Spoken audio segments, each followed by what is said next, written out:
Singishu County. Preamble. The Devolution Conference 2023 was held from 15th to 19th August 2023 at Eldoret Sports Club, Singishu County.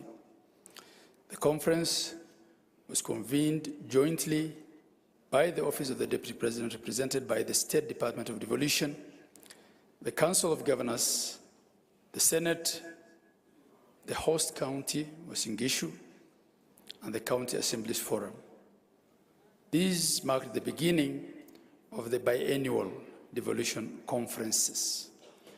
The devolution conference made the following resolutions in line with the theme of 10 years of devolution, the present and the future, and the sub-theme, driving transformation from local level, county government as the center of economic development. Resolution number 1, both levels of government, development partners, and the private sector shall in all sectors synergize their efforts and adopt a coordinated approach to partnerships and implementation of projects and programs to avoid multiplicity of efforts. And the action is national government, county government, development partners, private sector. 2, county government shall support adoption and scaling up of creative resolutions. County government shall adopt, I read that again, county government shall support adoption and scaling up of creative solutions by providing a conducive environment and incubation centers through budgetary allocation and technical support. Action, county governments, development partners, private sector. 3, both levels of government shall review the legislative framework to enhance the autonomy of county assemblies to strengthen their oversight role. Action, Senate, National Assembly, Council of Governors, State Department of Devolution, and County Assemblies Forum. 4, the national government shall create a policy framework for anchoring digitization to support operationalization of programs in all sectors, including health, agriculture, trade, and blue economy. Action, Ministry of ICT, Council of Governors, county governments, private sector. 5, both levels of government shall ensure proper coordination between the ICT departments to ensure full automation of supportive departments such as security, energy, water, and transport, among others. Action, Ministry of ICT, Council of Governors, county governments, and the private sector. 6, county governments shall ensure their own source revenue through supportive policies and automation of systems in order to enhance transparency in revenue collection. Action, the National Treasury, Kenya Revenue, Council of Governors, and the Senate. 7, both levels of government shall enhance and sustain performance management as a tool of strengthening effective service delivery. Action, Office of the Prime Cabinet Secretary, National Government Ministries, Departments and Agencies, Council of Governors, and county governments. 8, both levels of government shall explore entrenching division of revenue between the national and county governments on the projected budget for the year as opposed to using the last audited accounts. Action, Council of Governors, county governments, the Senate, National Assembly, and the Commission on Revenue Allocation, CRA. 9,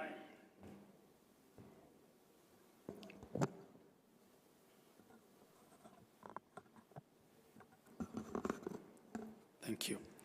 9, Parliament shall fast-track the enactment of various laws before both houses that support the devolved functions in all sectors.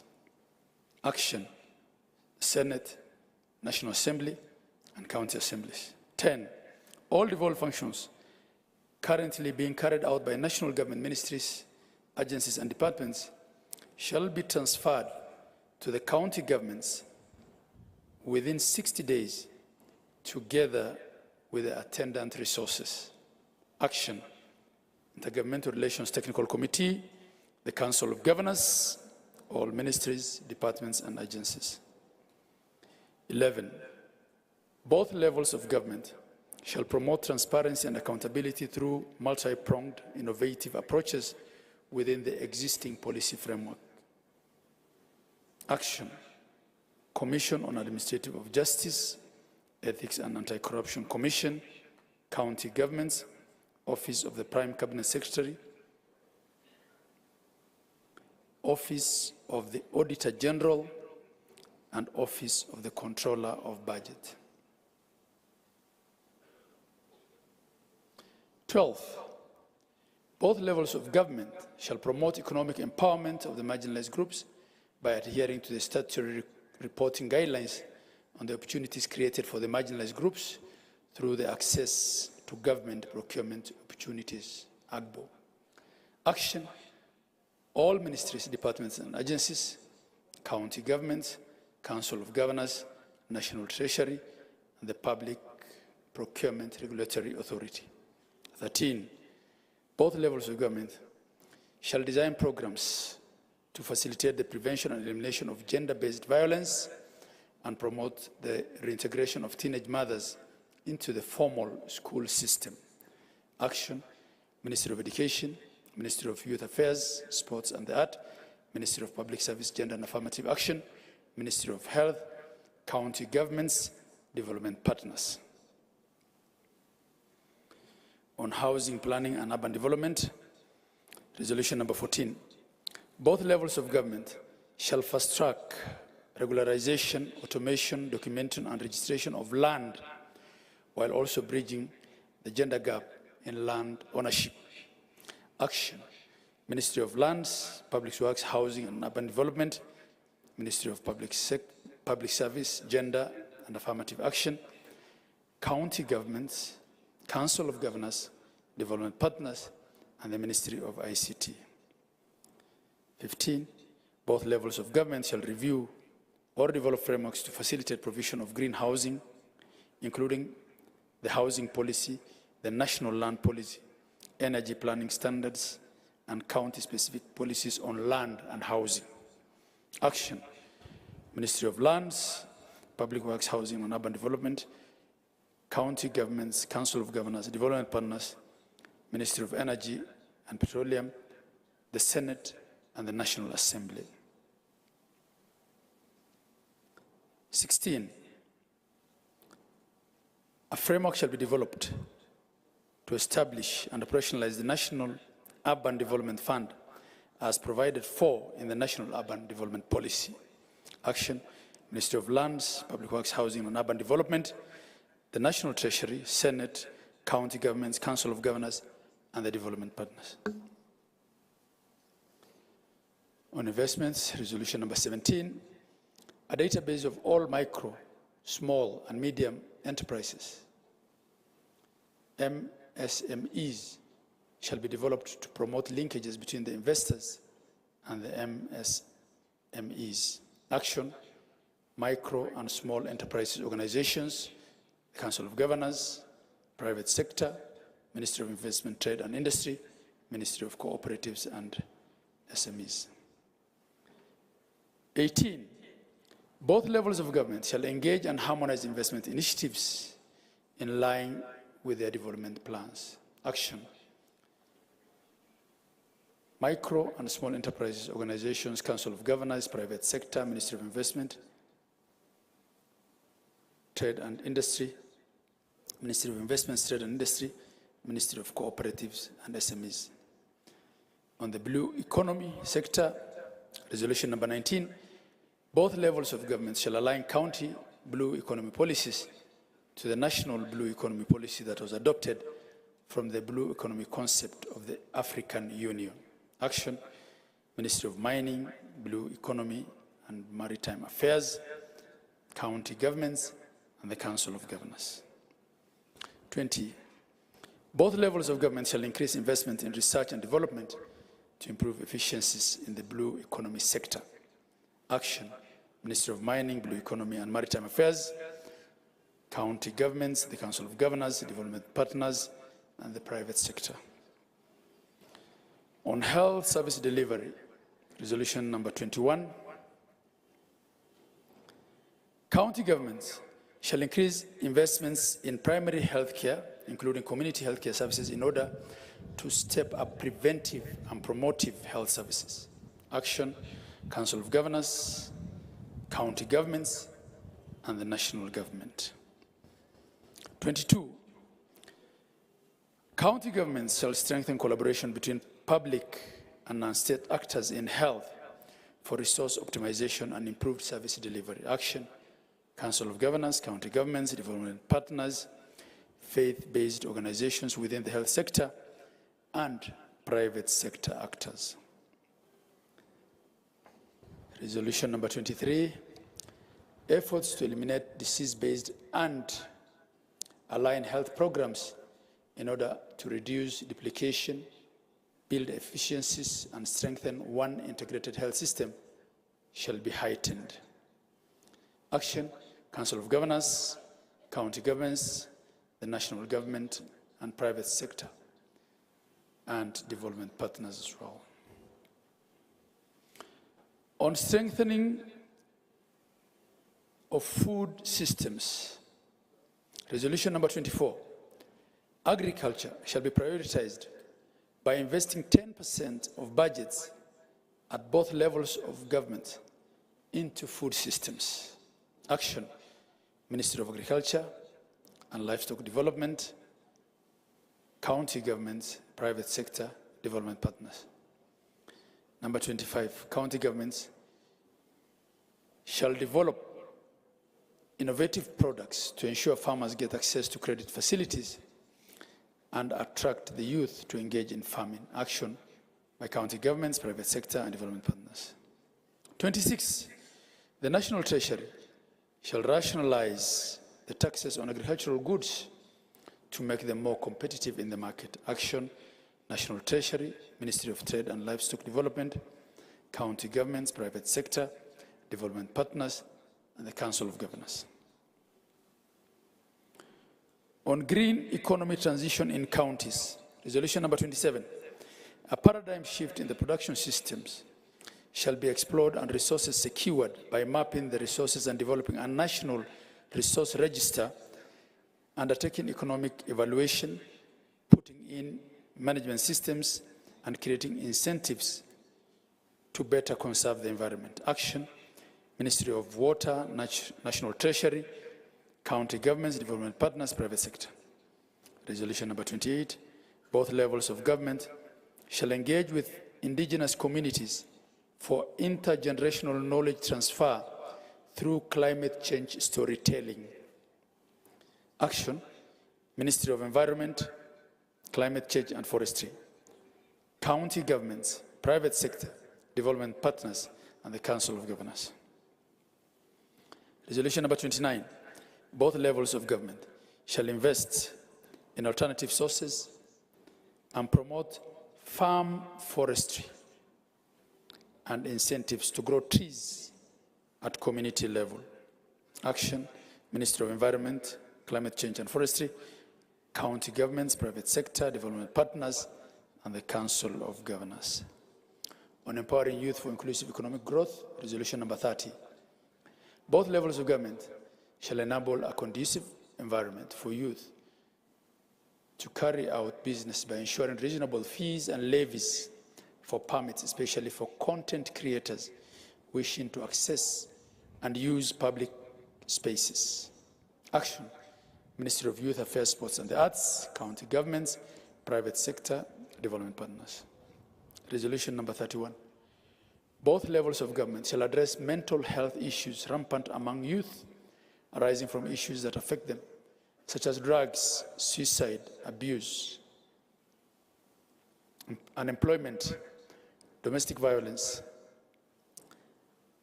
by developing and implementing already existing frameworks. Action is required of Ministry of Health, Ministry of Youth Affairs, Sports and the Arts, county governments, the private sector, and development partners. On the recommendations of the Children's Conference 2023, the communique that arose from the Children's Conference, as read by the Children's Governor and Deputy Governor yesterday, is adopted as is, and the resolutions will be implemented by the stakeholders identified. And that communique is annexed herein. Further details of the resolutions captured herein will form part of the final conference report. The implementation of the above resolutions shall be monitored and reported by all stakeholders every 6 months over the next 2 years, and progress reported during the next devolution conference. Action is required on that on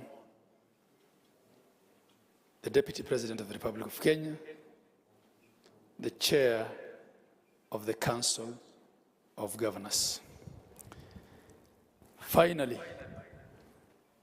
the next biennial devolution conference shall be held in 2025 at a venue and a date that will be communicated after consultation with all stakeholders.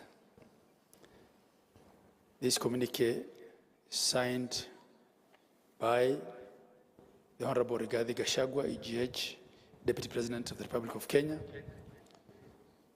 His Excellency FCP Ahmed Abdullahi, Co-Chair of the First Biennial Devolution Conference and the Vice Chair of the Council of Governors, the Right Honorable Amason Kingi, EGH, Co-Chair of the First Biennial Devolution Conference and the Speaker of the Senate, Honorable Philemon Sebulei, Chairperson, County Assemblies Forum.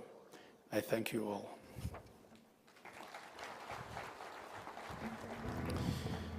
Your Excellency, next I will invite on stage the Senator of Nyandarua County, Honorable John Matthew, representing the Senate Majority Leader. Honorable John Matthew.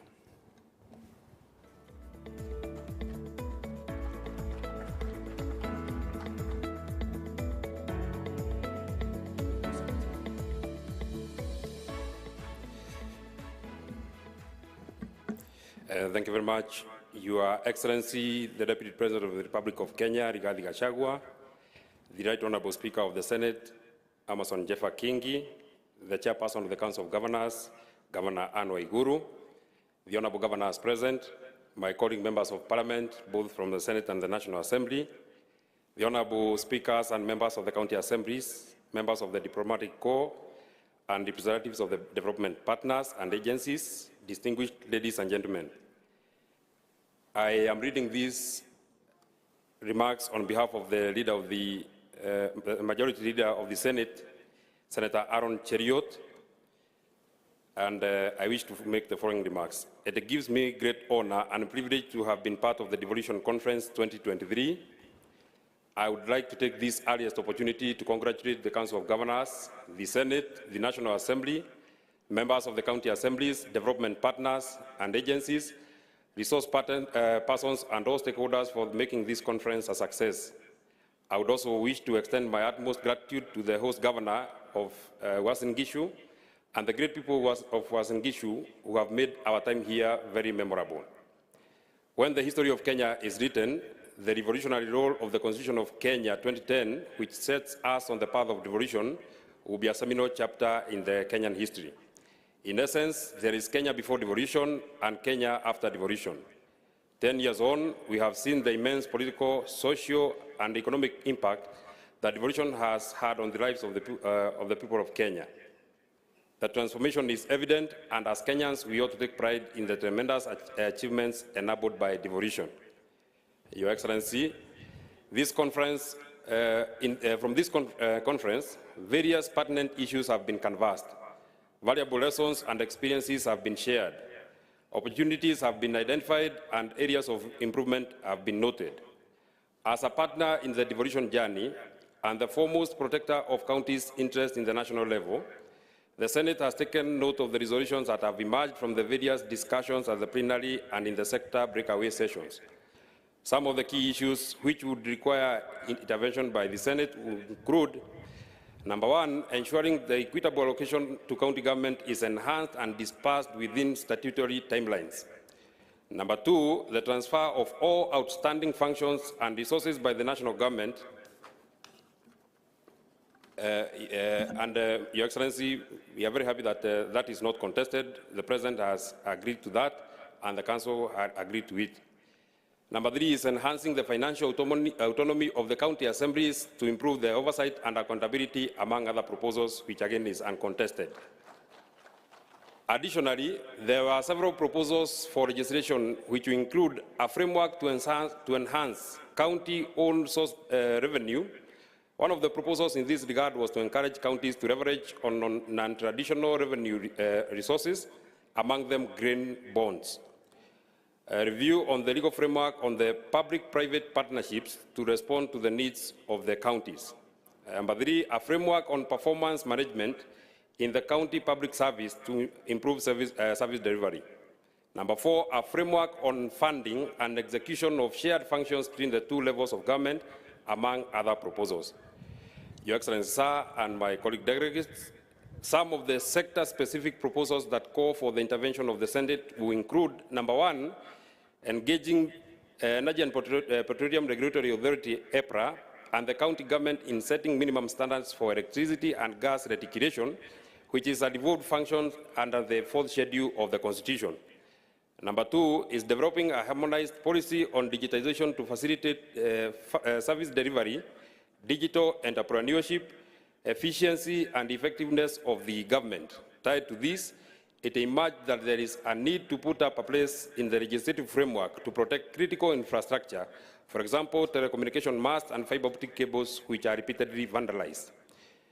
Number three is putting in place a legislation to promote the government housing agenda. And finally, harmonization and integration of taxes, licenses, and levies by the county, at the county level. Many of the proposals emerging from this forum are in line with the bottom-up economic transformation agenda of the government, which at its core seeks to, among others, reduce the cost of living, increase employment, incentives in investment and production, enhance tax base for more revenue, and increase foreign exchange earnings. We can all agree that devolution is the catalyst for Kenya to unlock its full potential and accelerate development.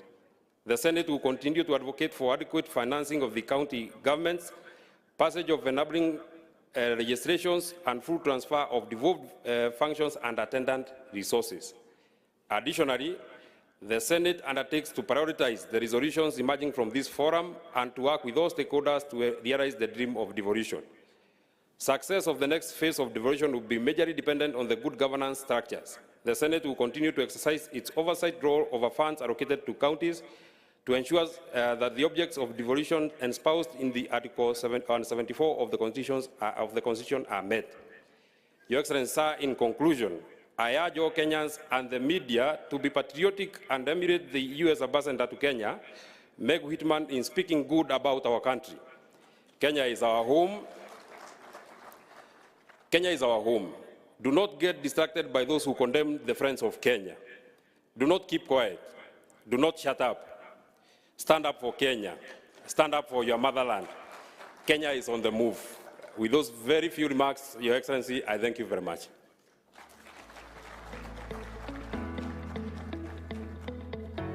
Thank you very much, Senator Methu. Your Excellency, next I'll call upon His Excellency Governor Stephen Sang, Governor of Nandi County, and the Whip of the Council of Governors to give a vote of thanks.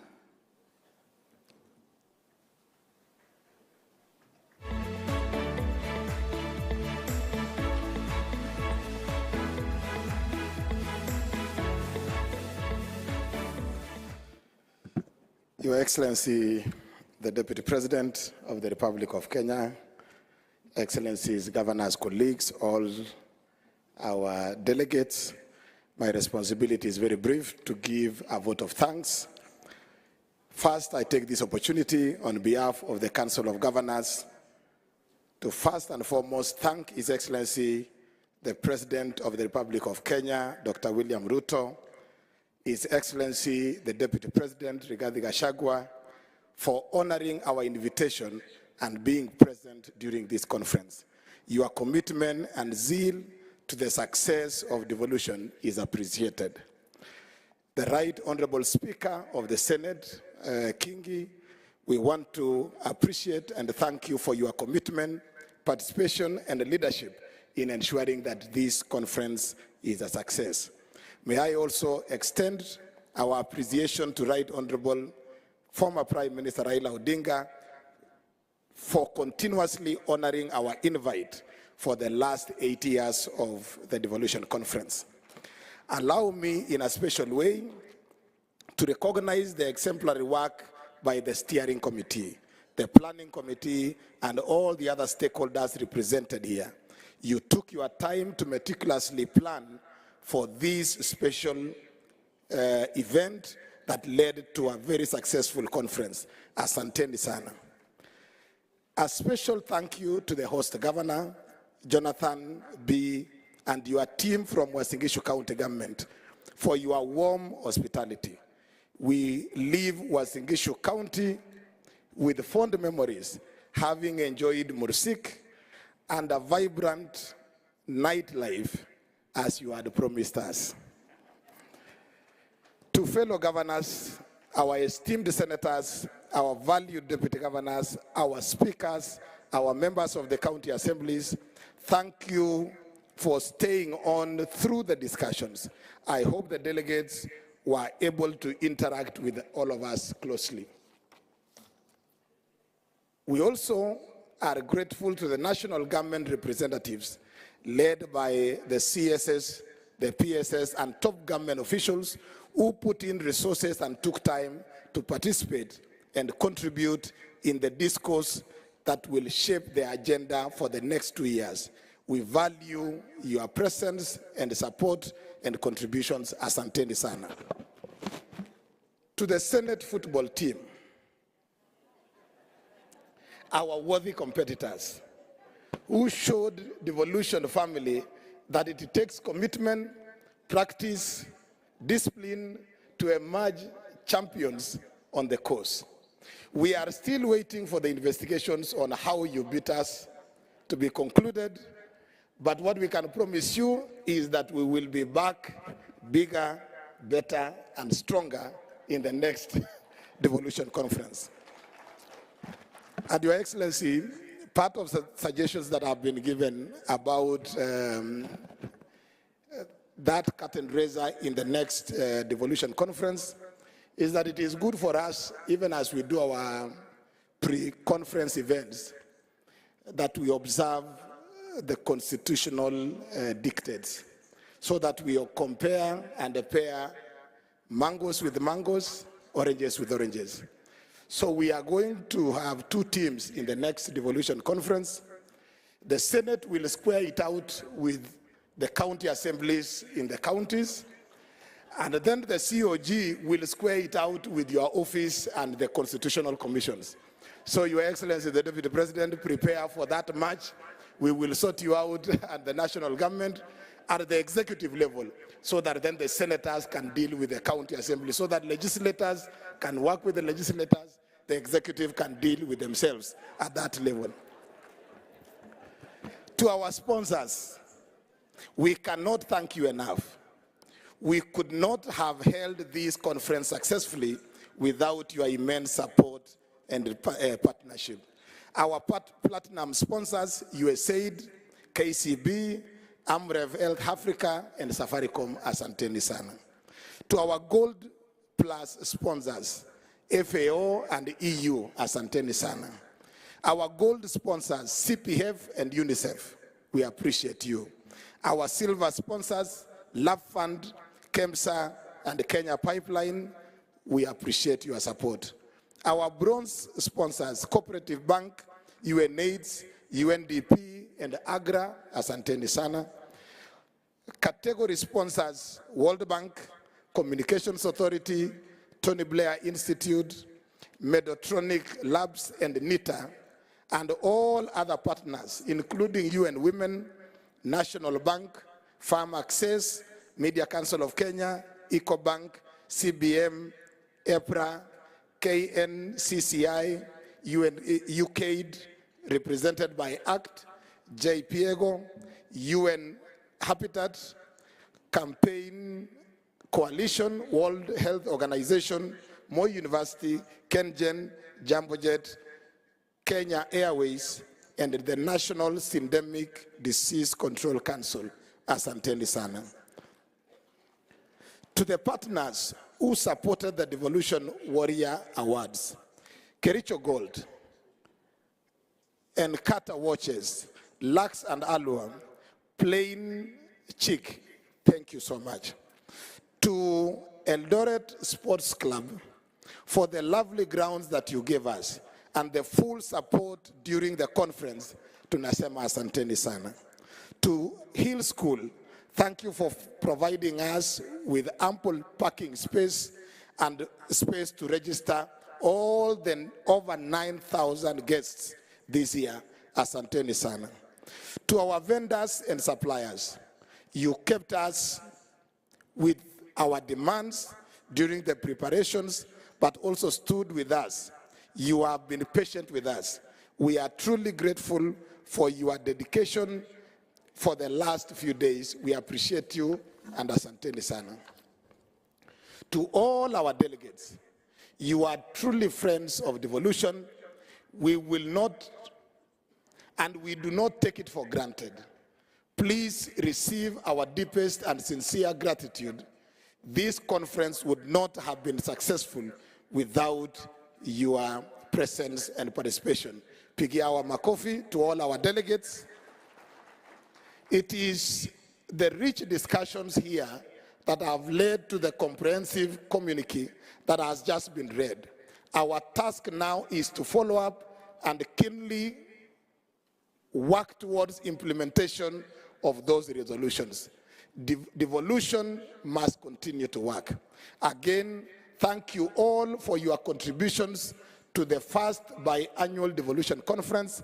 As you depart your various destinations, may the Almighty God go before you. Kongoi, Kongoi, asanteni sana. Thank you very much, Governor Sang. Your Excellency, next I'll invite the Speaker of the Senate, the Right Honorable Amason Kingi, to make his remarks.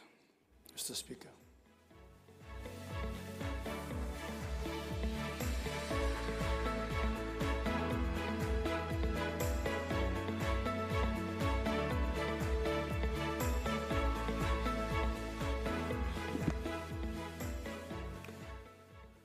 Your Excellency, Rigathi Gachagua, the Deputy President of the Republic of Kenya, allow me to adopt the protocols as cited by the speakers who spoke before me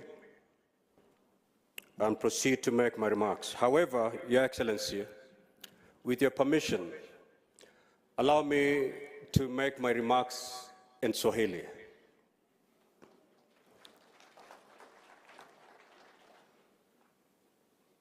Wahenga walinena wakasema kwamba kupanda ngoma si ngoma, ngoma ni kushuka mchongoma. Na pia wahenga wakarudi wakasema kwamba mchamaago hanyeli, huenda kawia papo. Now, Your Excellency, if you're still with me, I'll proceed in Swahili. But clearly from the facial expressions in the entire hall, I've lost all of you. And I wouldn't want to lose you at the beginning of my remarks. So allow me to go back to my written English speech.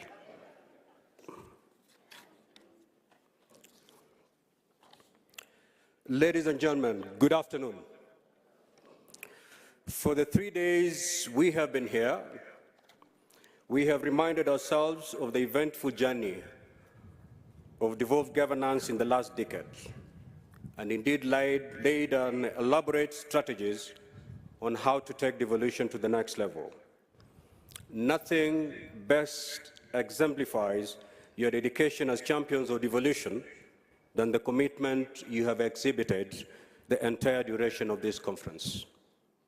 The 8th Devolution Conference, as intended, has provided us with an opportunity to commemorate the milestone in our 10-year devolution journey, identify challenges, and seek to formulate appropriate responses as we rekindle our commitment to the devolution cause.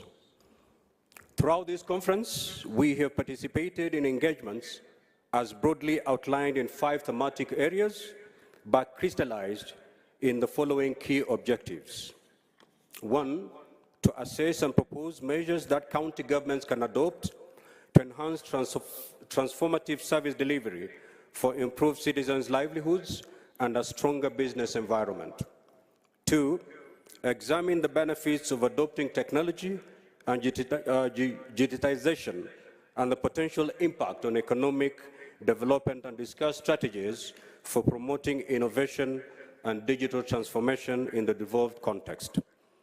3, to reflect on the trends and challenges that have been experienced in financing the devolved sector and recommend innovative approaches for sustainable and adequate financing for county governments.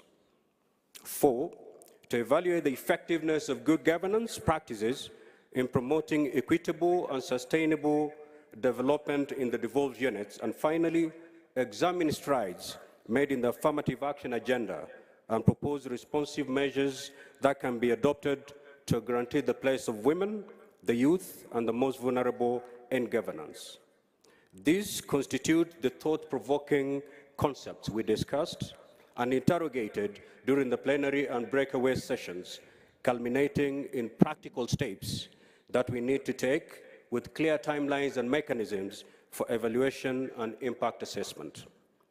Your Excellency, as we reminisce on the long journey we have traveled to this point, I was reminded of the first cohort of senators, governors, and members of county assemblies and the difficult moments they went through as they pushed to synchronize devolution with our national development priorities. This group, of which I happen to have been part in my capacity as governor, is credited with having laid a firm foundation for devolution under very difficult circumstances. I recall assuming my responsibilities as the first governor of Kilifi County without any physical office. I had to make use of what was previously my campaign secretariat on the outskirts of Kilifi town. The same scenario was witnessed in a number of counties across the country. But today, our counties boast of good office space for governors and staff and state-of-the-art assembly premises, enabling them to serve Kenyans better. The pioneer senators, too, were not left out. They had to contend with the less than ideal Shimba Hall at the Kenyatta International Convention Center, KICC, in Nairobi, later moving to the County Hall, and finally to the current high-tech chamber at the main parliament buildings. Indeed, it has been a journey of 10 years. These humble beginnings did not dampen their spirits. In fact, it sharpened their resolve in discharging their constitutional mandate of representation, legislation, and oversight. This determination saw them secure critical footholds in favor of devolution. Back then, there was many insinuations that the Senate was a house for old men. We now know better. The Senate is, in fact, an august assembly of wise men and women, age notwithstanding. Today, we have a very vibrant, youthful Senate, oozing with wisdom and a great, tremendous appetite to protect devolution. To borrow the words of Chinua Achebe, these leaders have lived up to the true definition of the youth who have accepted to wash their hands and therefore won the right to dine on the king's table. Your Excellency, allow you to just mention but a few. Seated very next to you, we have the miracle Senator, Senator Karungo, youthful senator, Senator Methu, Senator Hezena, Senator Eddie Okech, Senator Chimera, just to mention but a few. These are young men and women who have fought and now occupy their rightful seats in the Senate. As we celebrate the gains and milestone in devolution, I invite you, distinguished delegates, to give these pioneer senators, governors, and members of County Assembly a hearty round of applause for having helped. Thank you for having helped chart a great cause of devolution in the face of adversity against numerous odds. Distinguished delegates and gentlemen, allow me at this juncture to briefly revisit the critical matter of the financial autonomy of county assemblies. In my speech at the opening ceremony, I alluded to the fact that county governments comprising the executive and county assemblies play a critical role to the success of devolution.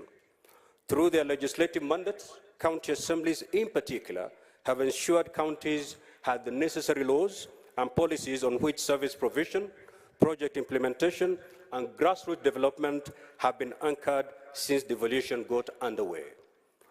The call for financial autonomy for our county assemblies is therefore fully merited and timely for the key reason that it will enhance their independence and elevate their role as oversight institutions.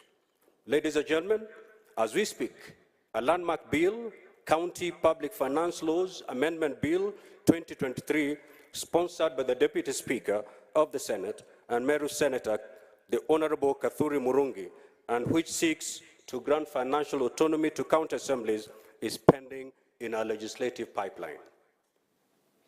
Among other radical measures, this proposed legislation seeks to cure the mischief that for years has left county assemblies ensnared by whims of county treasuries as they seek money to defray their administrative expenses. When this bill becomes law, county assemblies will not have to go through county executive committees to do their requisition as is presently the case. I want to assure you that the Senate, as the overseer of devolution as per Article 96 of the Constitution, will expedite this legislation, which once enacted will help county assemblies break free from this shackle that grossly undermines their mandate, especially the mandate relating to oversight of county governments. Ladies and gentlemen, allow me to conclude my remarks by commending the President, His Excellency Dr. William Ruto, for the bold directive he gave when he officially opened this conference on Wednesday, that all the remaining functions that have been earmarked to be devolved under Schedule 4 of the Constitution be released to the counties within 60 days. This statement, alongside the prompt release of county disbursements that he ordered 2 months ago, do confirm that in President Ruto, devolution is indeed in safe hands. As the Senate, we remain steadfast in discharging our constitutional mandate and provide an ideal environment for rollout of these functions at the county government's level. Ladies and gentlemen, let's leave Uasin-Gishu more passionate, more energized, more focused, with a single purpose to take devolution to greater heights. As we leave this place, let's engage a higher gear so that we can accelerate the progress and gains of devolution. With those few remarks, I wish to thank you for taking time to attend this conference and wish each one of you safe travel back to your destinations. May God bless us all. Thank you.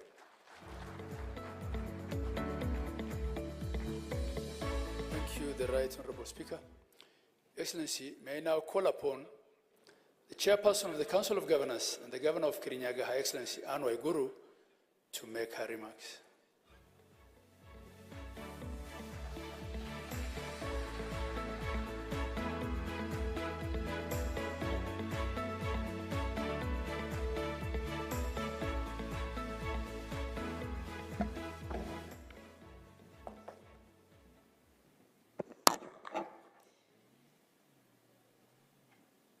Your Excellency, Honorable Rigathi Gachagua, Deputy President of the Republic of Kenya, fellow Excellency Governors present, members of Parliament present, led by the Speaker of the Senate,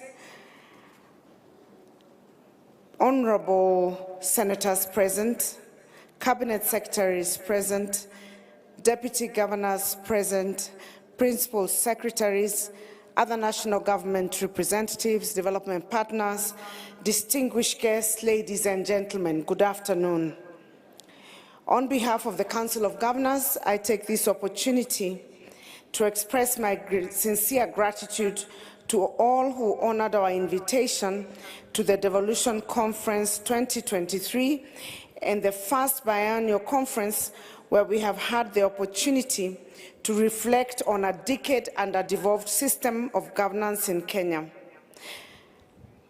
I would also like to take this opportunity to appreciate most sincerely our staff. I've been reminded that they were not mentioned in the list of thank you. The staff of COG for their dedicated effort to make this conference a reality. Kindly give them a hand clap.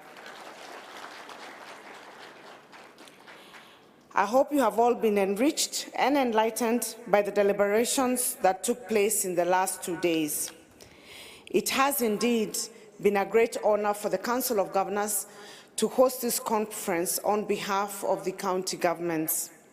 Your Excellency, ladies and gentlemen, the reflections we have had in the last 3 days took a holistic assessment of the performance of county governments in the last 10 years, bearing in mind that counties are key drivers for development and realization of the promise of devolution. It is apparent that the face of Kenya has radically transformed positively because of devolution, and that citizens have been able to access public services closer to them. Major changes were highlighted in the sectors of health, agriculture, transport and infrastructure, housing and urban development, industry and investment, youth, early childhood development, amongst others. The reflections also revealed the challenges that have bedeviled devolution since its inception, and recommendations were made on measures to address them as we begin a new decade under devolution. Your Excellency, ladies and gentlemen, as we close this conference today, let me give a few highlights of the 3 days. First, I am very delighted that on the issue I raised on the county assembly's financial autonomy was not just confirmed by His Excellency, the President, but it took center stage in this conference and is part of the resolutions that we have highlighted at the end of the conference. We have also gotten a confirmation from the Senate that this indeed will become a reality sooner than later.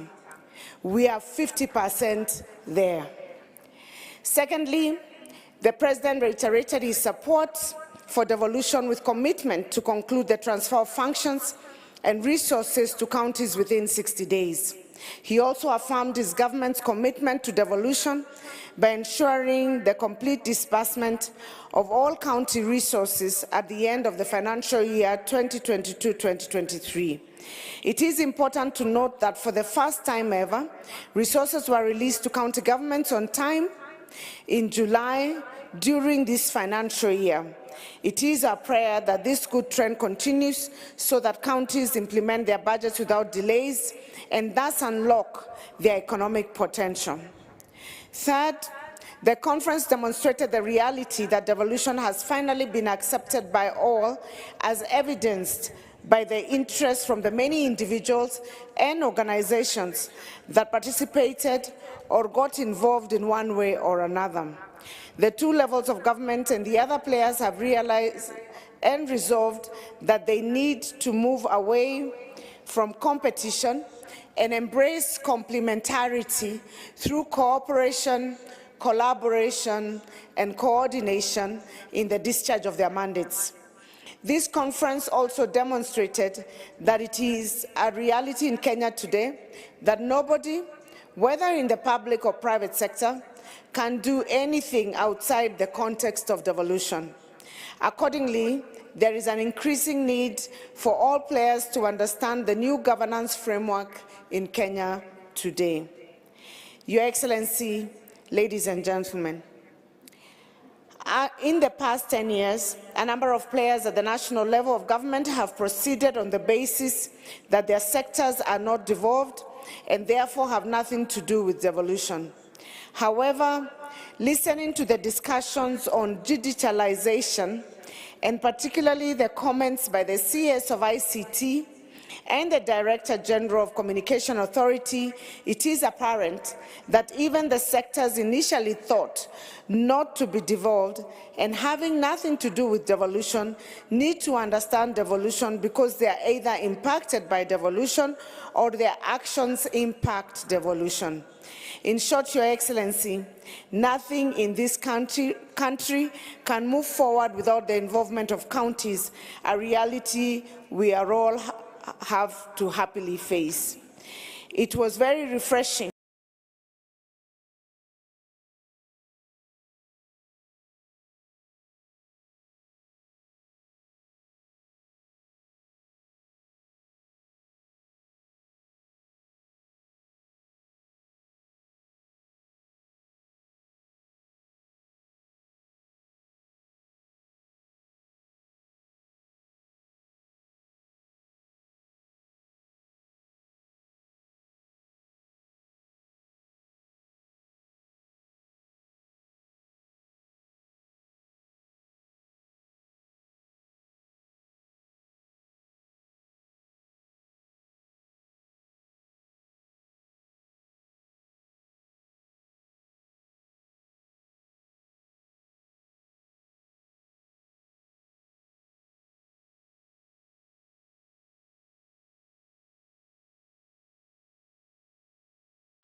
Tonight, historic destruction and desperation in Maui. Oh my gosh, look at the harbor. The death toll grows, now the deadliest wildfire in modern U.S. history. CBS's Tony DeCopel is there leading our coverage. Survivors are finally making their way back to the hard-hit town of Lahaina, devastated by these fires. Hundreds of homes reduced to metal and ash. Worrisome questions. What happened to the warning systems? I'm Jonathan Vigliotti outside Lahaina, where hundreds of people are still missing. As the search continues, FEMA is now flying in extra cadaver dogs to assist in the effort. Hundreds still missing, others filling shelters. Is there enough space? And I'm Rudabeh Shabazi in Maui, where Paradise has now become a makeshift shelter for those who lost everything. Plus harrowing stories of escape. Let's go! And kindness. We'll have the latest. Also tonight, weather threat. Extreme heat scorches the Sun Belt and Northwest. Damaging storms, thunder across the east. President Trump, did you intend to overturn the 2020 election? You know the answer. Plus, Donald Trump tonight facing a fourth indictment. A Georgia grand jury considering the case. Deadly explosion. A blast destroys homes and lives in Pennsylvania. I was eating a sandwich and heard a very loud explosion. And later, Hawaii strong. Out of the horror, help and hope. The faithful gathering today focused on healing.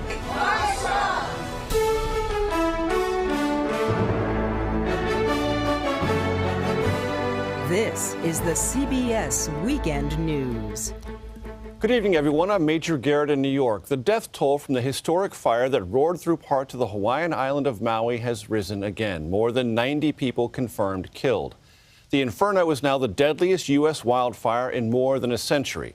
The scale of suffering and trauma only now coming into focus. CBS Morning's co-anchor Tony DeCopel is in Maui tonight and leads our coverage. Tony, good evening.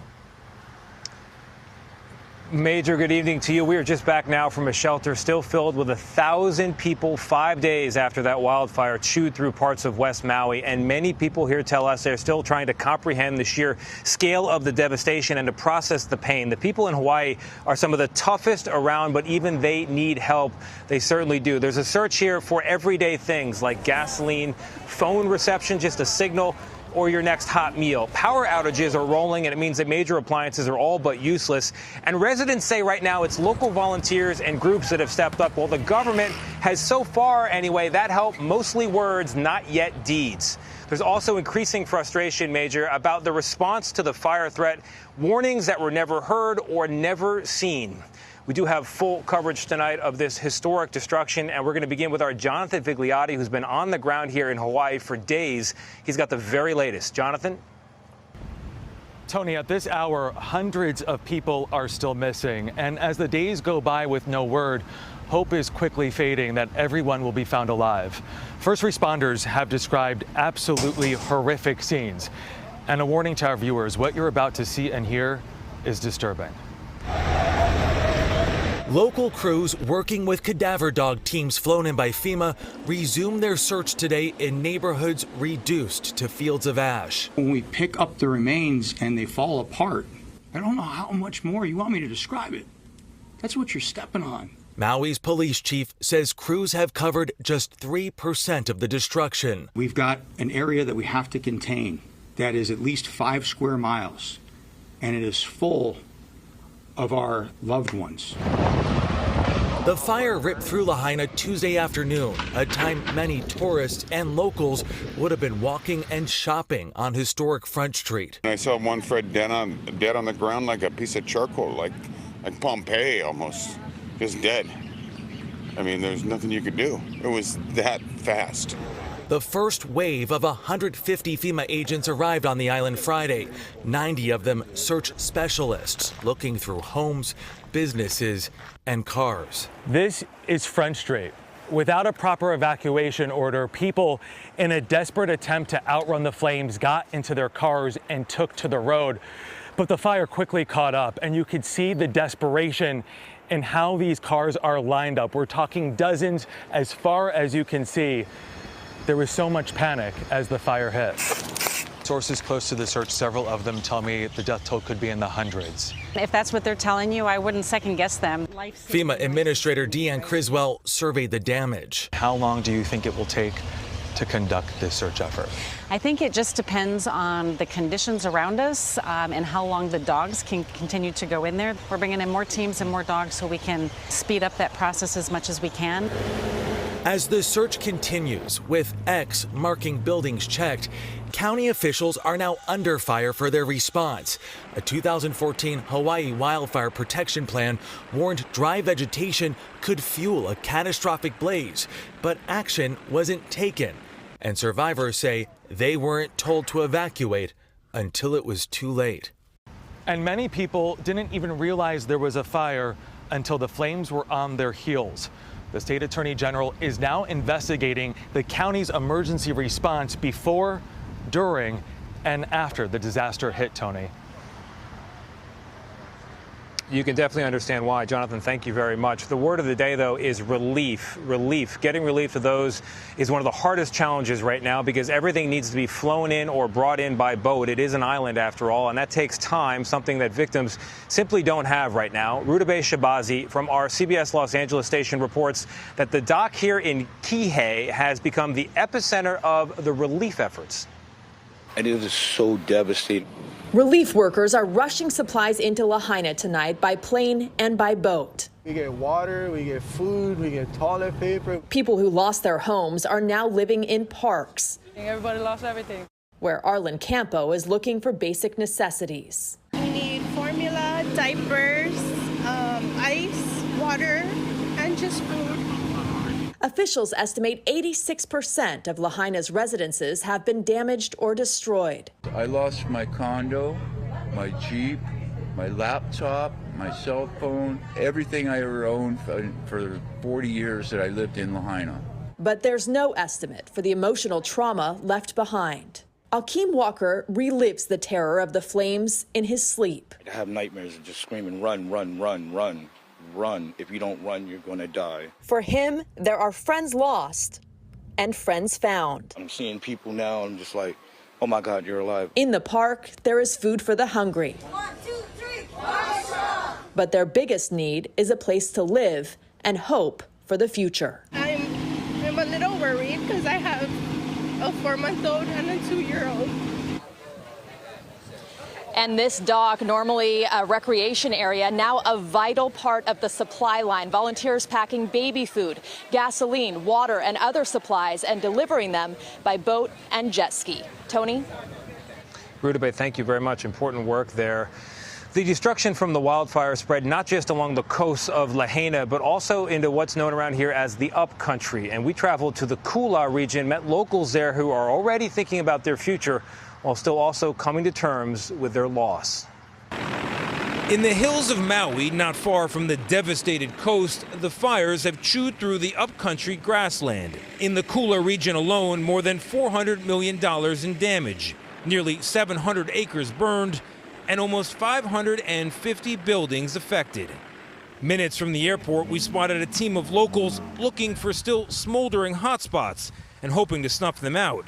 Mark Joseph is a carpenter by trade. There's probably about 60 or 70 that we just put out today. I put out like another 100 yesterday. I was here for about 6 hours.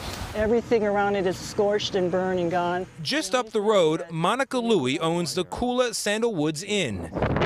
Tuesday morning, she told me winds drove the smoke and flames over a gulch and straight toward her family property. We're putting out a fire right here by the cottage, and we were dousing it with bottles of water or our garden hose. Wow. That's all we had. But the moment came when they could no longer hold back the fire. We evacuated when the wind shifted and the flames became 3 and 4 stories high. Wow. And the embers started to rain on us. And we said it's time to go. She had expected to lose everything. How did you feel when you came back to this? It was a miracle because we left with it on fire. But the house that Louie planned to renovate for her family didn't make it. You were going to live here? Yes. So on the one hand, the inn still stands. Yes. What was it like to see that your future home is no more? It was sad.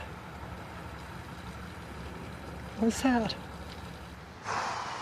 Louie did tell me that she is, for now, putting her faith in the future and leaning on an old Hawaiian saying, a little bit of a joke here. Moving forward, it goes, there's no looking back. We do wish her the best. Another famous resident of Hawaii, Oprah Winfrey, she's got a home here, and she is doing her part to help as well. She's been bringing supplies and also emotional support, a big dose of that, to people who have little to nothing left. She was at the shelter we just came from, and we talked to her outside of that shelter about what survivors are most grateful for. They're still just grateful to have each other. So it's really, you know, the Aloha spirit is about community and about family, and we've seen this here in ways that, you know, most people never get to imagine what that really looks like.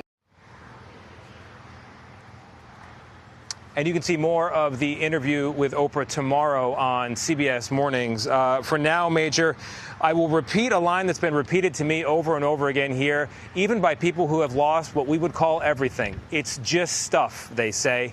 The resilience and the sense of community here is truly inspiring. But for now, I'm going to send it back to you for the rest of tonight's top stories. Major. Tony DeCopel in Maui, thank you so very much. Tonight, tens of millions of Americans are threatened by extreme weather, including scorching temperatures and violent storms. Let's check in with meteorologist Lynette Charles from our partners at the Weather Channel.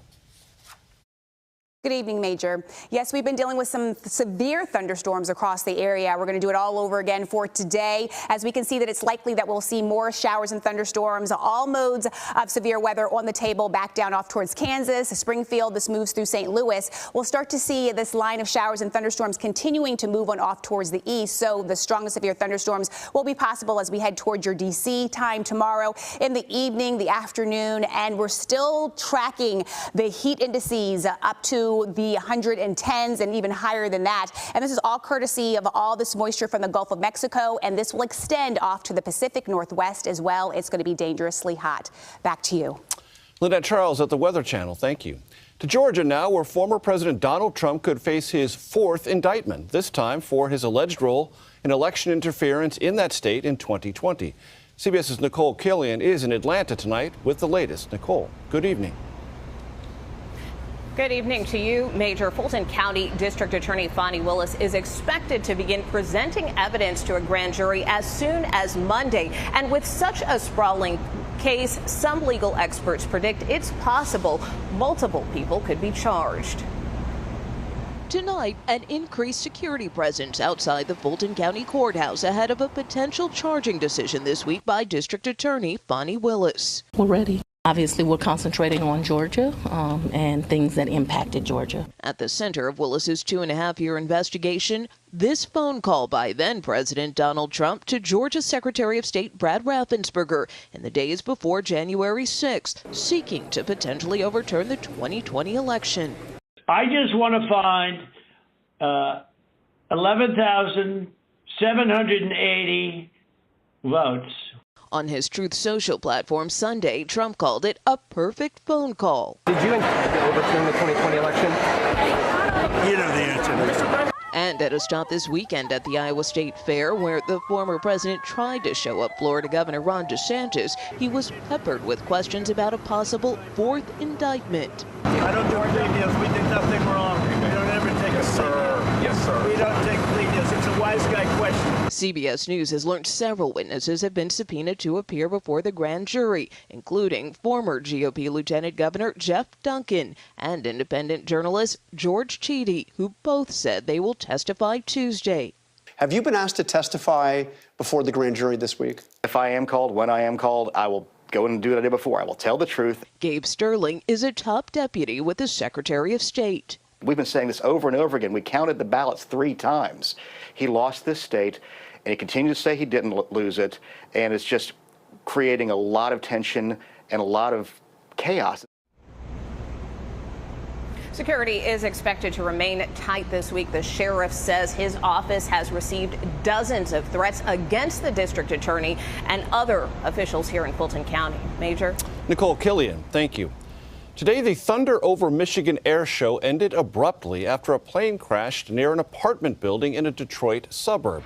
Images show smoke and flames pouring from the rear of the plane after a sudden mid-air explosion. 2 pilots ejected from the plane. Investigators say the pilots landed in a lake. No word yet on any injuries or what caused the crash. Today, we learned 5 people were killed in a deadly explosion that destroyed 3 homes and damaged several more. It happened in a neighborhood east of Pittsburgh. CBS News' Astrid Martinez has more. A doorbell camera shows the moment this home in Plum, Pennsylvania exploded. The force of the blast obliterating it. We have a whole building completely gone. We have copious amounts of debris and damage to the surrounding area. We're trying to evacuate. Flames immediately engulfed 2 other homes, burning them to the ground. The explosion sending debris flying, damaging many homes in the neighborhood, shattering windows and destroying cars. George Emanuel lives on the street. It was scary. It was very scary. It was like hell on earth over there. The blast heard more than a mile away by families at a baseball game. What the hell was that? This fire is going to be deemed a defensive fire. I need everyone out of the structure. Firefighters from at least 18 departments worked to douse the flames and rescue others buried in rubble. An official says representatives from several gas companies were also called to the scene. At this point, we can share that our system was operating as designed. Among the 5 dead, a child, their ages and identities yet to be released. Another person was critically hurt. There have been at least 2 previous house explosions in Plum in the past 15 years. The most recent was April of last year. In 2008, a house explosion destroyed 3 homes and damaged 11 others. The cause of this latest explosion remains under investigation. Astrid Martinez, CBS News. Today in Ukraine, Russian shelling killed at least 7 people, including a 3-week-old baby girl. Ukrainian officials in the southern Kherson region say the baby's parents and 12-year-old brother also died. Kremlin forces have intensified shelling in the region since Ukraine reclaimed parts of that area last fall. Straight ahead on the CBS Weekend News, brazen burglars caught on camera striking a California department store.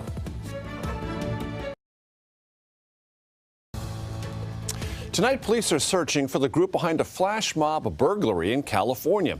Cameras caught at least 20 people ransacking a Nordstrom in the Los Angeles suburb of Topanga. The masked and hooded suspects attacked security guards with bear spray and wiped several shelves clean.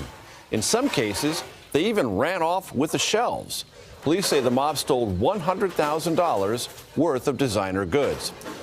We're expecting more charges this week for the Maryland man accused of leading police on a wild chase in a stolen ambulance. The trail of hit and runs began in Arlington, Virginia, and ended in D.C. Police say the suspect stole 2 trucks and slammed into more than a dozen vehicles, including a squad car. As medics arrived to the 3rd crash scene, police say the assailant hopped out of the truck and stole their ambulance. Still ahead on the CBS Weekend News, the rare sighting that has wildlife officials howling with excitement.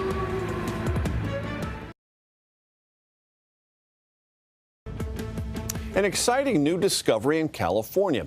Researchers have identified a new pack of gray wolves in the Sierra Nevada mountains. That's the farthest south in the state that a pack of wolves has been discovered in more than a century, when the species was basically hunted to extinction. Scientists say the new pack consists of at least 5 wolves. Next on the CBS Weekend News, neighbors unite to help Maui's wildfire survivors. Let's go back to Maui now, and CBS's Tony DeCopel. Tony? Major, thank you. Finally tonight, we're telling you about another American community, more unimaginable loss, but it's those that are calling this place home that are showing us, once again, courage and heart, and above all, hope. Raging flames turned Lahaina, crown jewel of Maui, into smoldering ash, but also ignited an outpouring of compassion. Out of the horror, something beautiful. Neighbors helping neighbors, offering everything they can: food, water, clothing, or just a hug, all to the hungry and the homeless. Donations keep pouring in by land and by air, piling up for distribution to those who need a helping hand. I just am very grateful. I know we all are. I know the people who are receiving the services are, and we hear it from them time and time again. There's a sense of family and pride in Lahaina, visible for all to see. And today, the Maria Lanakila Catholic Church, which has kept watch over the community for nearly a century, still standing amid all this destruction and loss, a symbol of survival. And all across the island, Major, we are seeing Hawaiians banding together in the face of these wildfires. Relief and recovery will be a long process and a grueling process. But tonight, even in the face of that adversity and all this devastation, what is clear is that the wave of Hawaiian pride and the sense of community is very strong. We've been told repeatedly, aloha will rebuild this world. Major? Tony DeCopel in Maui, thank you so much. That is the CBS Weekend News for this Sunday. I'm Major Garrett in New York. Good night.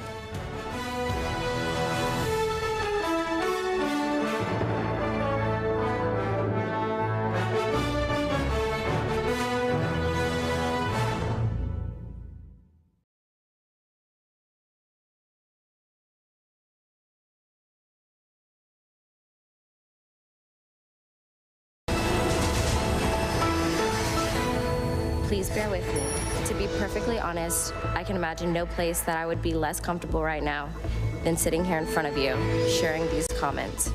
To be clear, I blame Larry Nassar, and I also blame an entire system that enabled and perpetrated his abuse. Emotional, gut-wrenching testimony on Capitol Hill from some of America's top athletes: Olympic gymnast Simone Biles, Aly Raisman, Michaela Maroney, and Maggie Nichols taking the stand. They are among the more than 150 women and girls who say USA Gymnastics and Michigan State University doctor Larry Nassar sexually abused them over 2 decades. Maroney with a blistering statement accusing the FBI of mishandling the investigation, lying and ignoring their claims, saying they had legal, legitimate evidence of child abuse and did nothing. Senators blasting the FBI today for their handling of the case and demanding action. What the FBI director is saying tonight about agents who were involved in that investigation and what comes next. Rachel Scott on Capitol Hill tonight. The major flood concern tonight from Louisiana to Florida. The remnants of Nicholas stalled over hard-hit Louisiana, still reeling from Hurricane Ida. Up to 14 inches of rain already falling. New Orleans bracing for more dangerous flooding. Our Victor Akendo and Rob Marciano standing by. The FDA and its data review. Will Americans need a third shot? An independent panel meeting tomorrow to decide whether to authorize boosters. Tonight, what is the data saying about when Americans may need that third shot? And when might children under 12 be able to get vaccinated? The battle over vaccine mandates as President Biden leans on businesses to help get the unvaccinated to take the shot. Some employees pushing back. We'll examine how far the government can go in mandating vaccines. One day after a new book reveals explosive allegations during the final days of the Trump presidency, Joint Chiefs Chair General Mark Milley defending his calls with China. A former top Pentagon official telling ABC News about a coordinated effort to protect the country. Does President Biden still have confidence in his general? Jonathan Karl standing by with new reporting. And tonight, we're giving you a front row seat to history without a single professional astronaut on board. The SpaceX launch blasting 4 civilians out of this world. And good evening, everyone. I'm Kira Phillips in for Lindsay Davis. Thanks for streaming with us. Today was a painful reminder that sometimes there is damage that just can't be undone. I'm talking about the sexual abuse of dozens of top gymnasts by former Olympic team doctor Larry Nassar and the years of silence by USA Gymnastics and the FBI. Olympic greats Simone Biles, Aly Raisman, Michaela Maroney, and college gymnast Maggie Nichols all appeared before the Senate Judiciary Committee today, saying they were betrayed by the FBI agents assigned to investigate their abuse allegations and by the leaders of the sport they loved. The greatest gymnast on the planet, Simone Biles, spoke today of an entire system that enabled a monster to victimize her and so many others. FBI Director Chris Wray wasn't there to argue with these brave survivors, and he offered his apology. So what happens next? ABC's congressional correspondent Rachel Scott leads us off from Capitol Hill. Tonight, 4 of the greatest athletes in the history of American gymnastics demanding justice, telling Congress they were betrayed by the FBI agents assigned to investigate their allegations of sexual abuse by team doctor Larry Nassar. I don't want another young gymnast, Olympic athlete, or any individual to experience the horror that I and hundreds of others have endured before, during, and continuing to this day in the wake of the Larry Nassar abuse. To be clear, sorry. Take your time.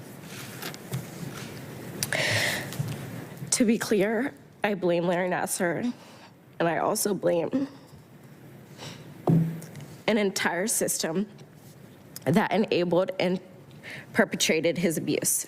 In sacrificing my childhood for the chance to compete for the United States, I am haunted by the fact that even after I reported my abuse, so many women and girls had to suffer at the hands of Larry Nassar. USA Gymnastics and the United States Olympic and Paralympic Committee and the FBI have all betrayed me and those who were abused by Larry Nassar after I reported.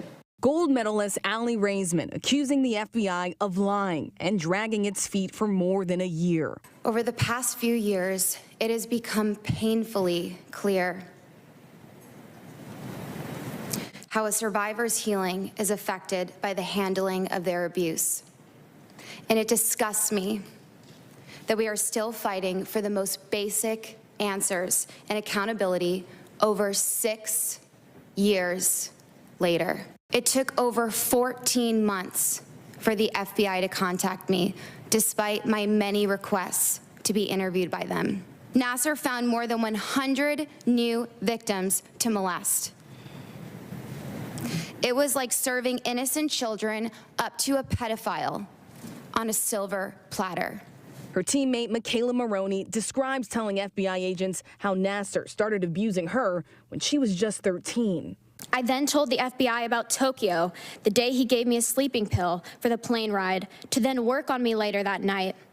That evening, I was naked, completely alone, with him on top of me, molesting me for hours. I told them I thought I was going to die that night because there was no way that he would let me go. But he did. I told them I walked the halls of Tokyo Hotel at 2 a.m. at only 15 years old. I began crying at the memory over the phone, and there was just dead silence. I was so shocked at the agent's silence and disregard for my trauma. After that minute of silence, he asked, "Is that all?" Those words in itself was one of the worst moments of this entire process for me. To have my abuse be minimized and disregarded by the people who were supposed to protect me, just to feel like my abuse was not enough. But the truth is, my abuse was enough, and they wanted to cover it up. Maroney accusing the FBI of covering up her claims to protect Nassar. Why are public servants whose job is to protect getting away with this? This is not justice. Enough is enough. Today, I ask you all to hear my voice. I ask you, please do all that is in your power to ensure that these individuals are held responsible and accountable for ignoring my initial report. Nassar will likely spend the rest of his life in prison. One of the FBI agents on the case has retired. The other one recently fired. Today, Director Christopher Wray personally apologizing to the women. I'm deeply and profoundly sorry to each and every one of you. I'm sorry that so many different people let you down over and over again. And I'm especially sorry that there were people at the FBI who had their own chance to stop this monster back in 2015 and failed. Wray then making this pledge. I and my entire senior leadership team are going to make damn sure everybody at the FBI remembers what happened here in heartbreaking detail. Really gut-wrenching testimony there on Capitol Hill. Rachel Scott joining us now. So, Rachel, we heard that apology from Wray, but these women want more than just an apology. Exactly right, Kira. They really want action here. You know, so much of today's hearing was also focused on accountability, and we heard from these women talk about how the FBI handled this and the way that it still significantly impacts them, that they have PTSD, that they are exhausted leaving the Capitol today after speaking up and sharing their stories. They hope that today is enough, but they do want more action from the federal government. Kira. So, Rachel, what's next? Well, that is the top of the mind for a lot of the gymnasts here today. They were pressing lawmakers on what exactly does come next. One thing that was notable today is that the Department of Justice did not have the Attorney General or Deputy Attorney General come to this hearing. They were invited by two of the Democratic senators. They denied that. No explanation as to why. And many of the gymnasts leaving today were furious that the Justice Department refused to send anyone else, including the Attorney General, to listen and hear their stories. They said it's almost as if they seem like they just didn't care, Kira. Well, back to the survivors. You caught up actually with Allie Raisman and her mother, Lynn, shortly after the testimony today. This was off camera, so what did they tell you? Yeah, I did. It was right before they left the Capitol, and you really got a sense just of how big of a toll this has put on all of these women, but including Allie Raisman, who told me that she was exhausted leaving here today, that she felt like leaving out of that hearing that she didn't even know if she could even walk out. I mean, it is just really cannot be understated, rather, the courage that these women had to come here to the Capitol to share their stories. But again, they reiterated this message that they do want action here, that these apologies, that the words conveyed by the senators today will mean nothing if there is not action followed up. Kira? Well, their words definitely meant something. Rachel Scott, thank you. Now to the pandemic and the push for vaccine booster shots. Pfizer today releasing data making their case for booster shots 6 months after a second dose. That data will be reviewed by an FDA committee on Friday before a final recommendation on whether Americans could get booster shots as soon as next week. ABC's Whit Johnson has the latest. Tonight, the FDA releasing data from Pfizer's booster trials as the company makes the case that Americans will need a third shot. Pfizer recommending that extra dose for those 16 and older about 6 months after receiving their second dose. Big picture, boosting is important, boosting is necessary. Pfizer also suggesting the reduction in vaccine protection is likely not due to the Delta variant, but instead vaccine effectiveness decreases with increasing time since being fully vaccinated. The data showing vaccine efficacy against symptomatic disease was 96% a week after the second dose, but then dropped to nearly 84% after 4 months. There's no medical downside because the safety profiles of these vaccines are incredibly good. At the same time, we want to wait for the FDA and then CDC to really learn the best timing and dosage that they recommend. An FDA panel is expected to decide Friday whether to recommend Pfizer booster shots, followed by a review of Moderna boosters a week or two later. And today, Moderna pointing to new data showing people who received its vaccine will also need a third dose after 6 months. It's not the kind of thing that you want to miss by 6 months. You'd rather be a little too early than a little too late, because ultimately lives are at stake. The company says protection from the first 2 Moderna shots appears to be the strongest among the 3 vaccines. And unlike Pfizer, Moderna's booster shot will be a half dose, which the company says provides more than enough protection. Still, the debate heating up over whether booster shots are needed for everyone. Yes, we should probably boost people who need it in that high-risk category, immune-compromised people, very, very old. But for younger people, do we really have the science and data to say what's safe for a third dose or not? But Dr. Anthony Fauci arguing that boosters could help slow transmission and reduce the rise of breakthrough infections. Whit Johnson joins me now. So, Whit, this FDA committee will review that Pfizer data at a hearing this Friday. So what happens next, and how soon could boosters be available if they are approved? And Kira, we're now learning there could actually be a delay in this process. The final step has to go through a CDC panel, and they're not meeting until next Wednesday. So boosters likely won't be available to the public until the end of next week at the earliest. But if approved, the White House says they'll be ready to go and roll out those shots at 80,000 locations across the country. Kira? All right, we'll be following it. Whit Johnson, thanks. And new flooding fears in parts of Louisiana, while at the same time still tries to recover since being battered by Hurricane Ida just weeks ago. Our Victor Kendo is there. Tonight, Nicholas adding insult to injury for the thousands of Louisiana families still trying to recover from Ida. It's a little overwhelming. West of New Orleans, Melissa and Craig Perrier have been out of their home since Ida hit. They returned with their 7-month-old daughter, Camelia, today to find Nicholas had torn the blue tarp off their roof. Ida destroyed your house. Yes. A little more than 2 weeks later, you come back to it, and now another storm left you with some water inside again. And all what we were going to save is now all ruined, so that we have to rip all this out now. The nearly stationary storm could bring up to 5 more inches of rain here. Families already forced to part with so many pieces of their lives, now struggling to get back on their feet. We thought we were really ahead of things, and now to just keep getting knocked down again and again and again, we're not ahead.